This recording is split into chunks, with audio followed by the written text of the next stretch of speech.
Сәлеметсіздер ме, құрметті оқушылар? Бүгінгі сабақтың тақырыбы жалқы есім және жалпы есім.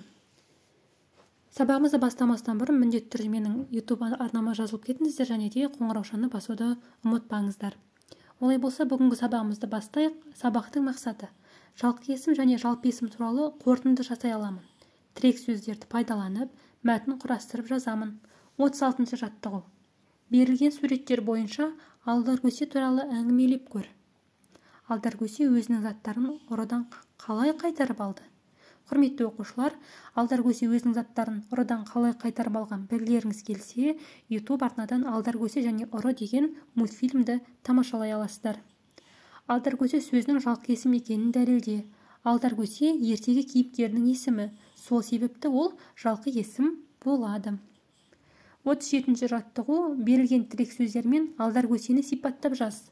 Бұл жерде кедей, тапқыр, ақылды, қу деген мағынада тірек сөздер берілген. Енді осы сөздерді пайдаланып алдаркөсені сипаттап жазайық.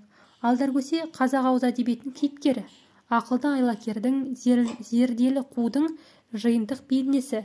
Алдаркөсе қарапайым кедей кейіпкер, алайда ол өзінің асқан айлакерлігі арқылы мұратына жетіп отырады. Оның мақсаты сараң байды, пайдакүнем саудагерді, озбыр ханды тағы басқа адамдарды әжуа ету. Сондай озбыр адамдарды әжуа ету, үнемі кедейлерге озбырлық жасаған байларды өзінің тапқырлығымен, қулығымен ақысын алып береді. 38-ші жаттығу. Сөздердің қатесін түзеп, сөйлемдерді көшіріп жаз. Қожанасыр мен алдаркөсе кездесті. Олар Ыстықкөлге келді. Бұл жерде Қожанасыр, алдаркөсе, Ыстықкөл дегеніміз жалқы есім болады және де олар міндетті түрде бас әріппен жазылады. Демек, Қожанасыр, алдаркөсе, Ыстықкөлдің астын сызасыздар, құрметті оқушылар. 39-ші жаттығу. Сызбаға қарап, жалпы есім мен жалқы есімдер туралы өзің қорытынды жаса. Бірінші, сол қатарда жалпы есім, оң қатарда жалқы есімдер берілген. Жалпы есімде батыр деп берілген, яғни батыр деп батыр сөзі не үшін жалпы есім болады?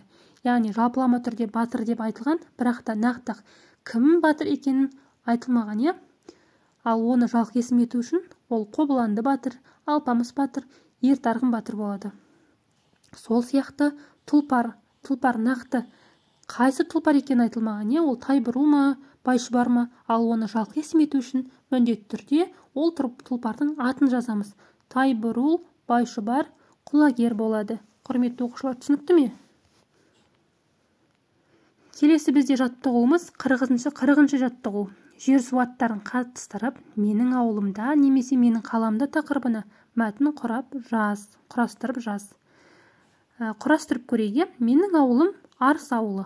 Ауылымның табиғаты өте тамаша. Биік таулар мен сұлу өзендер ауылыма сән беріп тұр. Алатау тауының баурайында біз өзіміздің қой ешкімізді жаямыз. Сондай-ақ қой ешкімізді Торғай өзеніне суарып, өзіміз де суға шомылып қайтамыз. Мен ауылымды жақсы көремін. Құрметті оқушылар, өздеріңіздің қалаларыңыз, ауылдарыңыз жайында осындай мәтін құрастырсаңыздар болады. Ол жерде міндетті түрде жер су аттары болуы керек. Осымен біздің бүгінгі сабағымыз аяқталды. Келесі сабақта жолыққанша аман сау болыңыздар.